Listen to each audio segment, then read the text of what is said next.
Okey, so ini video kedua yang di mana cikgu akan bincangkan tentang soalan geometri koordinat yang telah keluar untuk peperiksaan percubaan SPM Matematik Tambahan kertas 2 di Negeri Sembilan ya, tahun 2020.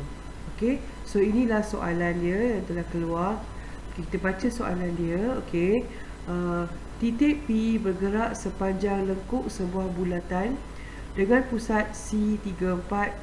Lengkuk itu melalui titik A -24 dan B 6H. Okey, pertama sekali di sini, okey, untuk dipastikan ya, ialah titik C sebenarnya ialah satu titik tetap. Okey, sebab dia adalah pusat bulatan. Okey, biasa pusat bulatan tidak bergerak. Okey, biasa pusat bulatan tidak bergerak. Okey, dan C ni ialah satu titik tetap. Okey, C satu titik tetap.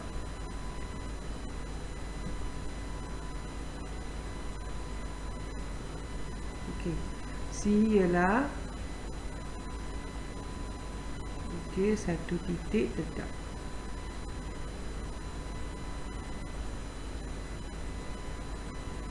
Okey, tetap.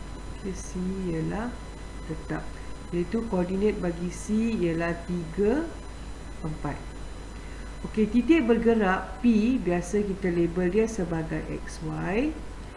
Okey, so dua lagi titik sebenarnya berada pada lilitan bulatan tersebut.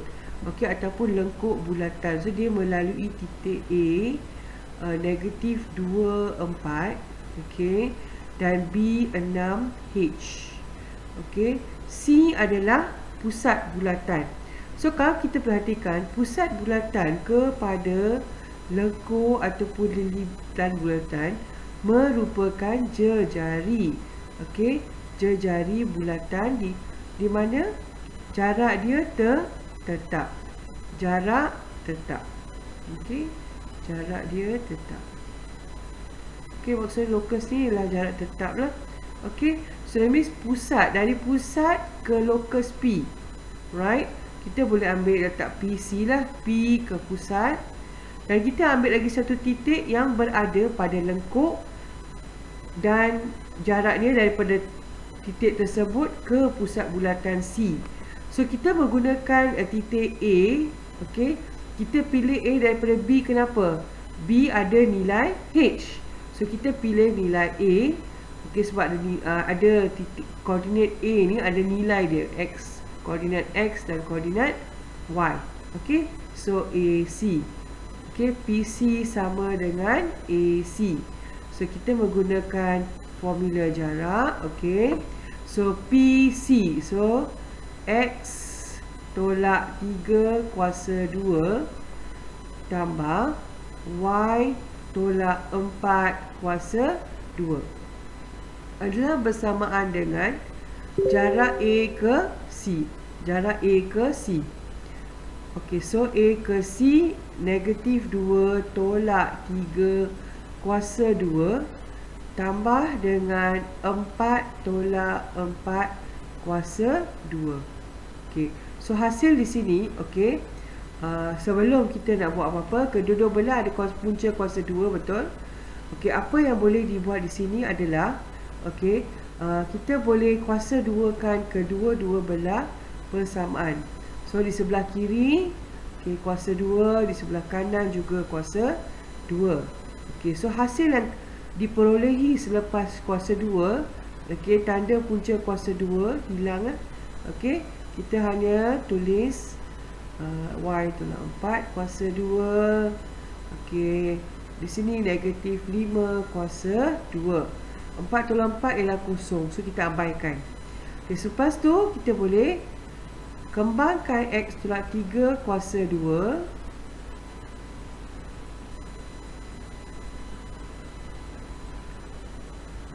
Okey, tolak 8Y tambah 16 bersamaan 25.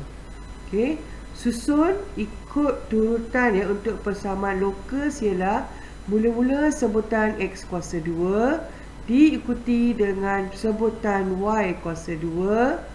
Setelah itu sebutan dengan pemboleh ubah X, sebutan dengan pemboleh ubah Y. 9 tambah 16, 25. Okey, 25 bawa ke sebelah kiri, tolak. Okey.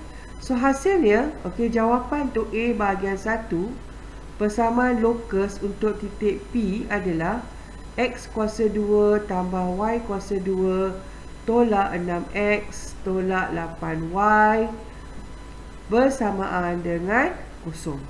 Okey, so inilah jawapan untuk soalan A bahagian 1. Okey, kita teruskan dengan bahagian 2. Okey, untuk menentukan nilai-nilai H, kita mengguna titik B 6H. Okey, kita gantikan nilainya. Gantikan nilai X bersamaan 6, Y bersamaan H ke dalam persamaan lokus. Okey, ke dalam persamaan lokus.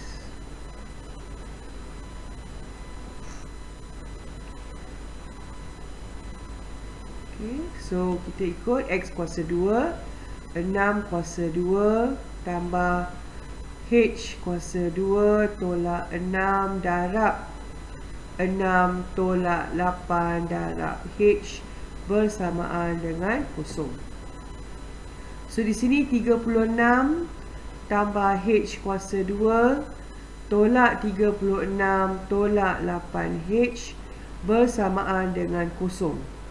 Okey, so hasilnya H kuasa 2 tolak 8H bersamaan 0. Kita faktorkan. Okey, so di sini nilai H adalah sama ada 0 ataupun H tolak 8 bersamaan 0, H bersamaan 8. Okey, so kalau disebut nilai-nilai H, bermaksud pada peringkat SPM kita ada dua nilai X. Okey, so kita teruskan untuk soalan bahagian B. Soalan bahagian B adalah adakah titik 72 terletak pada lokus bagi titik P? Tunjukkan kiraan untuk menyokong jawapan anda. Okey, so untuk menjawab soalan B di sini, okey, kita gantikan titik B ya, koordinat X dan Y bagi titik D di sini, okey, ke dalam persamaan. Kita gantikan ke dalam persamaan. Okey, so kita gantikan ke dalam persamaan di sebelah kiri ya, sebelah kiri iaitu X kuasa 2 tambah Y kuasa 2 tolak 6X tolak 8Y.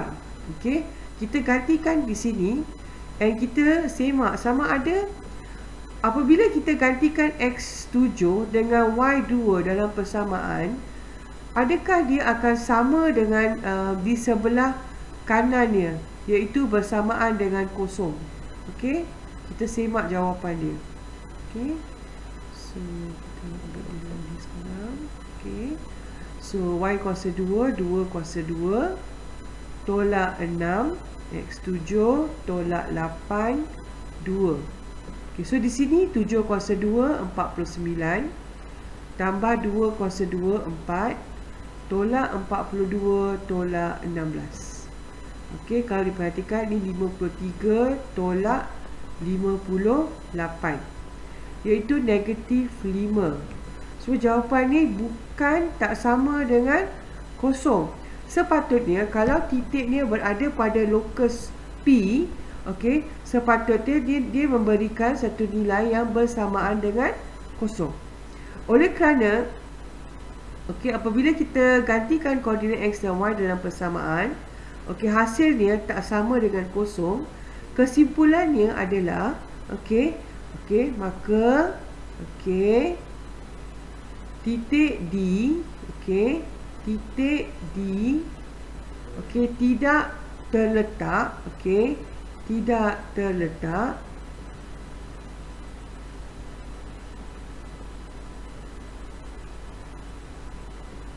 pada lokus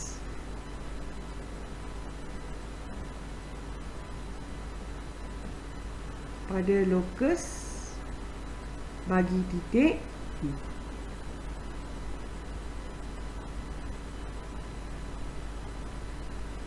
Okey, itu jawapan untuk bahagian B.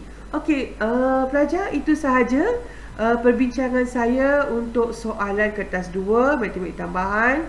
Okey, percubaan negeri 9 tahun 2020. Okey, jika video cikgu ni memberikan manfaat kepada kamu semua, berguna, kamu faham apa yang cikgu terangkan, okey, tolong jangan lupa like, komen dan kongsikan video ni kepada rakan-rakan lain ya yang mengambil subjek Maths SPM. Dan jangan lupa subscribe untuk berikan sokongan dan tekan butang notifikasi supaya bila cikgu upload video-video yang baru, para pelajar akan dapat notifikasi. Okey, itu saja daripada saya. Signing off, Cikgu Sharon Jit. Bye bye.